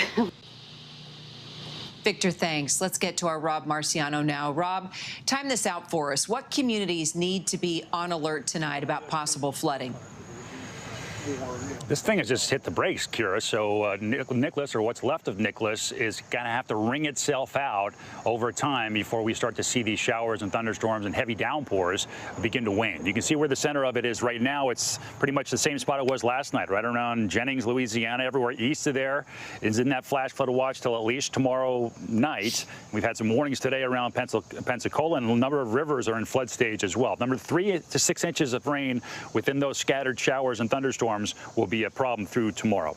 Of course, we're not done with the tropics yet. We're now in the heart of hurricane season. We've got 2 other disturbances out there. One way out there has a really good chance of becoming at least a tropical storm, if not a hurricane, but we don't have to worry about that for quite some time. And then there's the one closer to Bermuda and the Turks and Caicos, 70% chance of that developing, but that looks like it's going to be kind of nudged out to sea, in part because of the front that's coming through the northeast right now. And then because of that, we have a severe thunderstorm watch that's posted for much of eastern Pennsylvania, through upstate New York, and through the heart of New England, where we've had several dozens of reports of trees and power lines down there with damaging winds, and the threat for damaging winds, I think, will persist through these areas and even through the New York and I-95 corridor through about midnight tonight. Summer-like heat has been fueling this. I know you've felt this yourself, Kira. It'll be only slightly cooler tomorrow. Back to you. Good. Yeah, we will want the cool winds for sure. Rob Marciano, thanks. Well, turning now to those explosive allegations, all revealed in a new book centered around the final days of the Trump presidency. Some of those allegations centered around Chairman of the Joint Chiefs, General Mark Milley, and communications with China. Milley not only defending himself, but facing pressure from both sides of the political aisle for his calls to assure China that the U.S. would not attack them. We learned today that he wasn't the only top Trump official making those calls, though. Here's ABC's chief Washington correspondent, Jonathan Karl. President Biden today expressed great confidence in America's top general, Joint Chiefs Chairman Mark Milley. Thank you, General Milley. I have great confidence in General Milley. But Milley is facing severe criticism, even calls for his resignation, over revelations in a new book that he sought to undermine former President Donald Trump's authority, even reaching out to China amid their concerns about Trump's incendiary rhetoric about COVID, to say he would tell them if the United States were to launch a military strike, because he was fearful Trump could do something catastrophic during the final days of his presidency. Today, a spokesperson for General Milley confirmed some of the major events described in the book by Bob Woodward and Robert Costa. His calls with the Chinese and others in October and January, Milley's spokesperson said, were in keeping with his duties and responsibilities, conveying reassurance in order to maintain strategic stability. But there is more to the story. ABC News has learned that it wasn't just Milley who reached out to China. In fact, a former senior Pentagon official tells ABC the first contact came from Trump's former defense secretary, Mark Esper, who conveyed a message to the Chinese defense minister 1 week earlier than Milley, saying the United States had no intention to attack. It's not just Republicans saying that Milley should resign. Lieutenant Colonel Alexander Vindman, star witness in Trump's first impeachment trial, is saying if the story is true, Milley must go. If the senior most military officer in the United States Army or in the United States military acted without any oversight, without any accountability, I find that deeply troubling. It is Donald Trump who chose Milley to be the Joint Chiefs Chairman, but now he is saying Milley should be tried for treason. If it is actually true, which is hard to believe, that he would have called China and done these things and was willing to advise them of an attack or in advance of an attack, that's treason. Jonathan Karl joining us now. So, John, General Milley will likely face some pretty tough questions when he's scheduled to testify on Capitol Hill later this month. What kind of pressure do you think he's under right now? Well, this will be a fiery hearing. It is September 28th. It was previously scheduled. He was already expected to face some very tough questions about the messy withdrawal from Afghanistan and whether or not he bears some responsibility. But now, Kira, he is going to face questions primarily from Republicans, but I don't think exclusively from Republicans, about whether or not he undermines civilian control of the military. And you are starting to hear more calls, again, calls not just from Republicans, but primarily from Republicans, for him to resign. Well, and also, John, I mean, how significant is it that former Defense Secretary Esper was also in touch with China? Well, this is very significant, I believe, and it was not in Woodward's book. Woodward's, if you're just reading Woodward and Costa's account, you got the sense that Milley was acting on his own, one top general there to try to undermine the president, go directly in a secret back channel to the Chinese. In fact, what I have learned, according to a very senior former defense official, that the first contact was not Milley, but it was then Defense Secretary Mark Esper, who about a week before Milley made his call, now famous call, to the Chinese general, reached out to the Chinese Defense Ministry with a very clear message that the United States had no intention to attack China, have any kind of a confrontation with China. That message was sent by Secretary Esper because they had intelligence that the Chinese were concerned that Trump might do something rash in the final days before the election. So, Kira, what you have here is Milley not acting on his own, but actually acting in coordination with the person who was at the time the Secretary of Defense, Mark Esper. Well, as you know, when these books come out, like your books as well, these things continue to have fallout, and we'll follow it all. Jonathan Karl, thanks. Believe me, there's a lot more to come. No doubt. Thanks, John.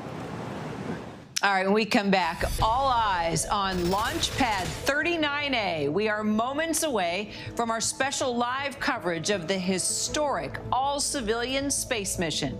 And verdict vacated for the former officer convicted of third-degree murder for the fatal shooting of a woman who called 911. But will he actually be released from prison? And so much confusion about these new vaccine mandates, particularly if you work for a company pushing back. We'll break down where things stand. Stay with us.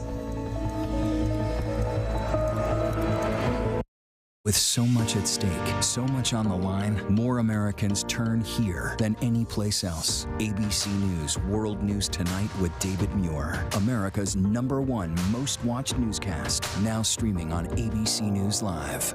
Admit it, these days, what you need to know seems to change just about every day.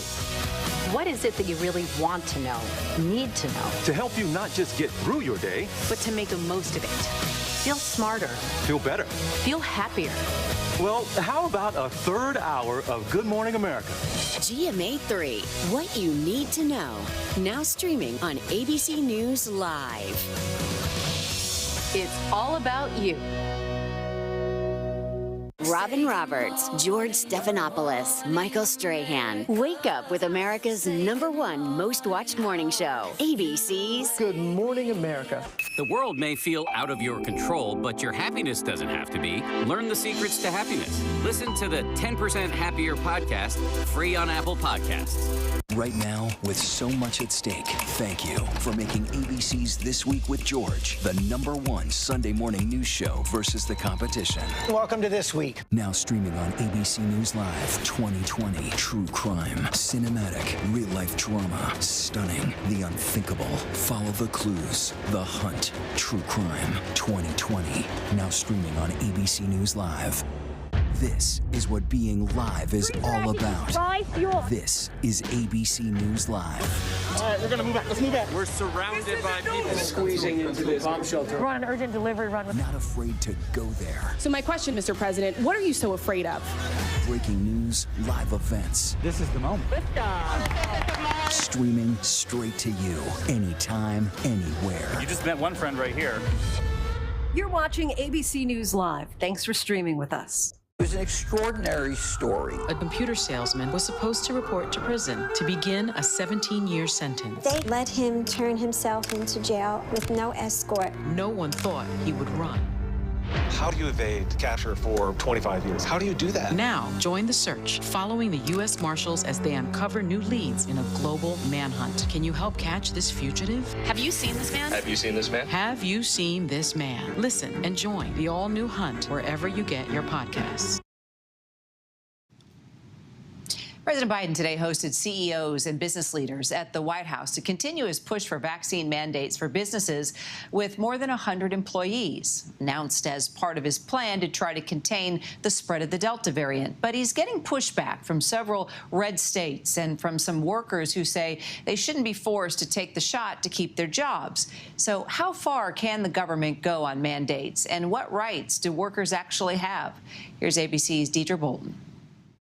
My job as president is to protect all Americans.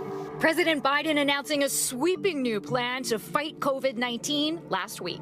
I'm announcing that the Department of Labor is developing an emergency rule to require all employers with 100 or more employees that together employ over 80 million workers to ensure their workforces are fully vaccinated or show a negative test at least once a week. Enlisting businesses as the battleground on which he hopes to win the war against the virus. This after the FDA fully approved the Pfizer-BioNTech vaccine in late August. Some of the biggest companies are already requiring this. United Airlines, Disney, Tyson's Food, and even Fox News. The bottom line, we're going to protect vaccinated workers from unvaccinated coworkers. Under that authority, OSHA can implement all sorts of various safety measures in order to protect employees. And in this case, the agency just needs to find that there is a grave danger to employees, which is pretty easy to demonstrate given the severity of the Delta variant. The move comes as the Delta variant has complicated the return from remote work to the office for many employers across the country. I think the biggest shift that we have seen in 2021 is businesses planning for a future that was predictable and dependable, in which case they could tell you, hey, you're going to come back to work in September. All the companies who have come out and done that, many of them have had to backpedal. Some states are pushing back on Biden's plan. Arizona has already filed the first lawsuit against the Biden administration over the new vaccine requirements, but experts say that effort will likely have little impact. These policies are quite targeted. He's using his particular authority that is within his constitutional authority to do the most that he can without overstepping his authority. More than half of Americans agree with the need for vaccine mandates. In a recent ABC News Washington Post poll taken before Biden's announcement, 52% of adults support businesses mandating vaccines for employees. But for some of the 24% of American adults who are unvaccinated, the idea of their employer telling them to get the jab is a step too far. No vaccine mandate! No vaccine mandate! In New York City, CT imaging technician John Matland has been outspoken against his hospital mandating vaccinations. I want everybody to hold the line. This is a different type of situation altogether. A forced mandate for terms of employment on something that is still very new, 18 months of data. John says he isn't convinced the vaccines have been around long enough to prove their safety. This could very well be something that develops, makes your genetics develop cancer in 5 to 10 years. We don't know, and it's up to you to take that risk. And again, I don't stop people from taking that risk. It's a risk I personally don't want to take. While the FDA does warn that, quote, information is not yet available about potential long-term health outcomes of the approved Pfizer vaccine, health experts say there have been no major safety signals to raise concerns. We know that in the history of vaccines, we have not seen severe or significant effects of a vaccine beyond 6 to 8 weeks of its rollout. And that's in the history of all vaccines. Vaccines really help your body develop an immune response, and that helps to protect you against future assaults against COVID-19. Hospitals were some of the first workplaces in the country to require COVID-19 vaccinations, and some of the first to face pushback from hesitant employees. In June, 178 employees of Houston Methodist were suspended for failing to comply with their vaccine policy. 153 ended up being terminated, some of them suing the hospital system. That litigation still ongoing. John Matland in New York started a group chat for other healthcare workers like him. It has more than 1,000 members nationwide and counting. This group has discussed their point of view, the amount of anxiety that we're all dealing with. They don't understand how, after all of this, being on the front lines with the science still developing, they're getting kicked out after 30 years. People are getting thrown away like they don't count. It is very much within an employer's right as an employer to mandate vaccination or testing as long as there are specific exceptions being made for medical or religious objections. Only 16% of unvaccinated workers say they would comply with a workplace vaccine requirement. 72% say they'd walk off the job.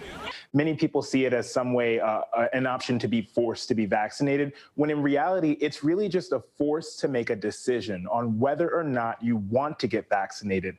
But workers like John say they believe the same life-saving PPE that protected employees who showed up to work through the pandemic last year should be enough moving forward. PPE in relativity to dealing with patients should be good enough to hold up and stop the spread of COVID.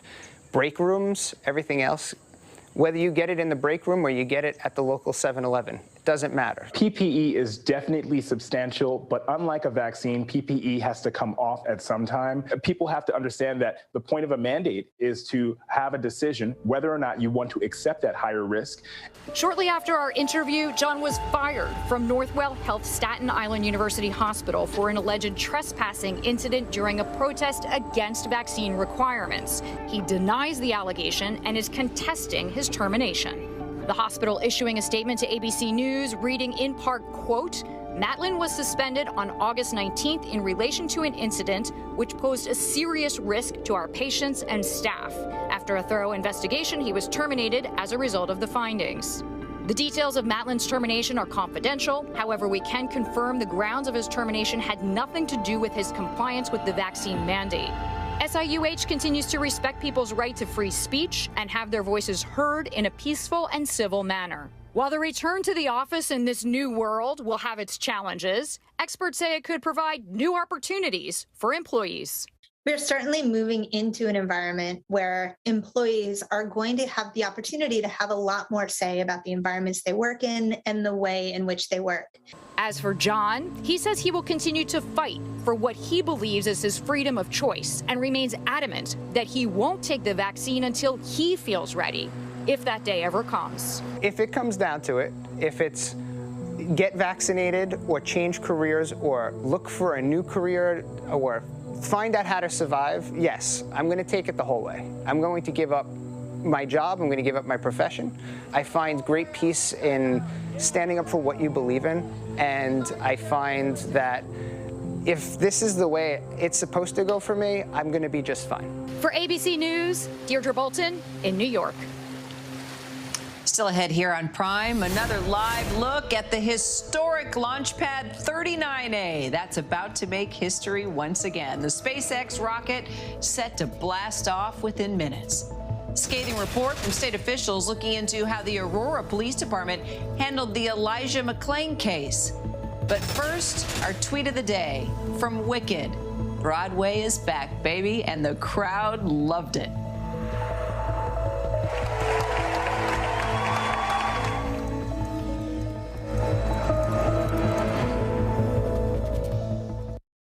This is what being live is all about. This is ABC News Live. All right, we're going to move back. Let's move back. We're surrounded by people Squeezing into this bomb shelter. We're on an urgent delivery run. Not afraid to go there. So my question, Mr. President, what are you so afraid of? Breaking news, live events. This is the moment. Streaming straight to you, anytime, anywhere. You just met one friend right here. You're watching ABC News Live. Thanks for streaming with us. Admit it. These days, what you need to know Seems to change just about every day. what is it that you really want to know, need to know, To help you not just get through your day, but to make the most of it. Feel smarter. feel better. Feel happier. Well, how about a third hour of Good Morning America? GMA 3, what you need to know. Now streaming on ABC News Live. It's all about you.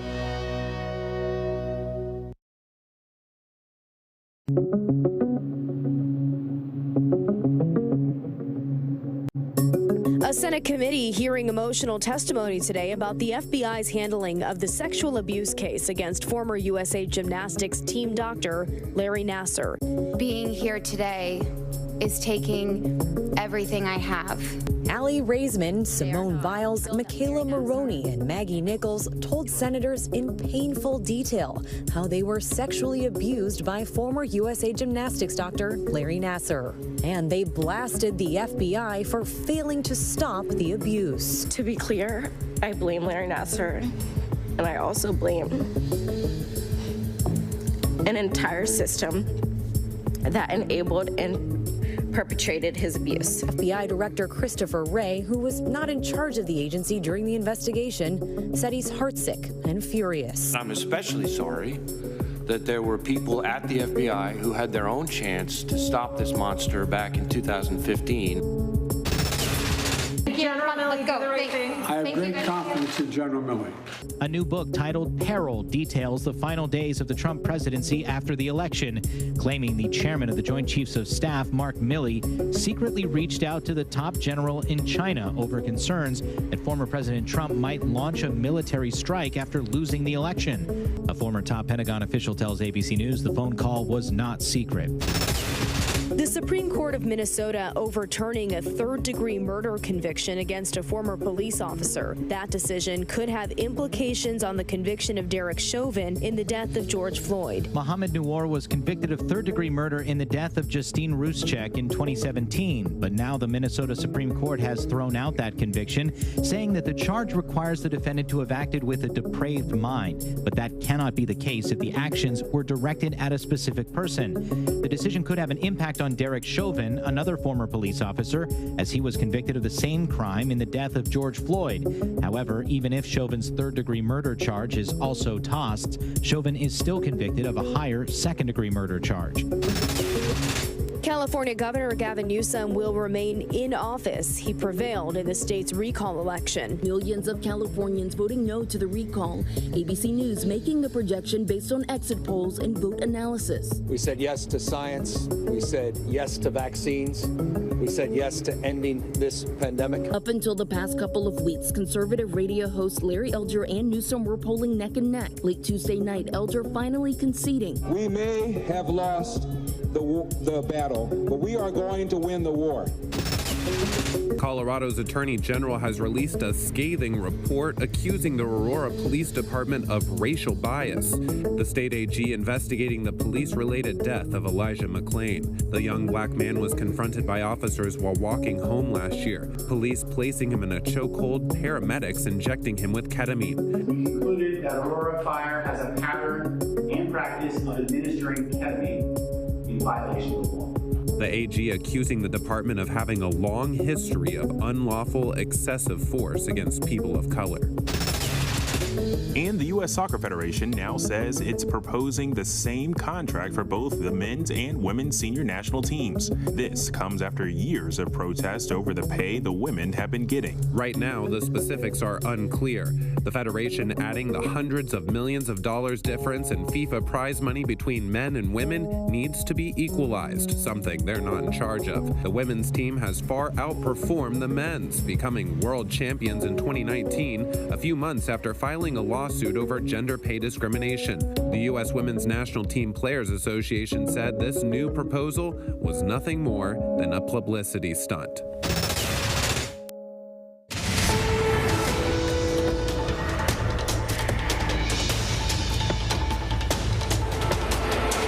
And good evening, everyone. I'm Kira Phillips. We are interrupting Prime to bring you special live coverage of tonight's historic SpaceX launch from the Kennedy Space Center in Florida. You are looking at a live picture now of the Falcon 9 rocket on the launch pad with a countdown to liftoff now scheduled for 8:02 p.m. Eastern Standard Time, just about a half hour from now. The rocket will propel a SpaceX Dragon capsule into space, the first all-civilian mission to go into orbit, and one they're calling Inspiration 4. Billionaire Jared Isaacman is flight commander, and he's paying for the trip. Isaacman has already committed $100 million to the St. Jude Children's Research Hospital to fight pediatric cancer, and he's using this private space mission to raise even more money for that cause. He has 3 crew members, including Dr. Cyan Proctor, who won an entrepreneurship contest for her seat and will be the 4th black female ever to launch into space.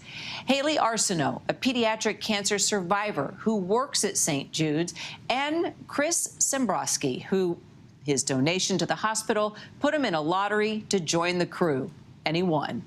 Each of them has an incredible story. None are professional astronauts, and the plan is to spend 3 days in orbit before splashing down in the Atlantic. We have in-depth coverage of this launch, but before we begin, we want to take you to ABC's News transportation correspondent, Gio Benitez, with more on how we even got to this point. Tonight, SpaceX minutes away from potentially launching an all-civilian crew into orbit, what could be its most groundbreaking launch yet. 4 civilians now preparing to launch. The plan to orbit the Earth with no professional astronauts on board, going farther than any other private citizen has ever gone for 3 days. SpaceX was founded on the belief that a future where humanity is out exploring the stars is more exciting than a life where we're not. The mission, funded by Jared Isaacman, a 38-year-old billionaire who bought 4 seats, which typically sell at $55 million each, for an undisclosed amount, giving 3 away to fundraise for St. Jude Children's Hospital. Getting a seat, engineer and Air Force vet Chris Sembrowski, geoscience professor Dr. Cyan Proctor, and Haley Arsenault. As a child, she was a patient at St. Jude. Now she works there. The fact that I'm going to be the youngest American in space really is just absolutely mind-blowing to me. And Dr. Proctor will become just the 4th Black American woman to go to space. I have this opportunity to not only accomplish my dream, but also inspire the next generation. Liftoff. This launched just months after these high-stakes flights. And we've been to space! Excuse us. Yes, got those wings. 3, 2, 1, release, release, release. Virgin Galactic's Richard Branson, the first to launch his own spaceship to the edge of the atmosphere. What did you hear, what did you feel when that rocket ignited? You could hear the roar of the rocket pinned into your seat. You're going straight up, going from 0 to 3,000 miles an hour in 7 or 8 seconds. Jeff Bezos lifting off a week later with his company, Blue Origin. These billionaire space flights are not without controversy and criticism. Beyond the spectacle, some question its timing and safety. When you hear that criticism from folks who say these are just joy rides for very rich people, what do you say? Well, I would say that if I go right back to when I was a child, I started with $200, and that $200 has now built a space company, has employed hundreds of wonderful engineers and scientists, and that technology will help transform the Earth. Tonight's SpaceX flight is risky. SpaceX, which was founded by another billionaire, Elon Musk, has never sent its Crew Dragon this far into space, 360 miles above the Earth's surface, way farther than Branson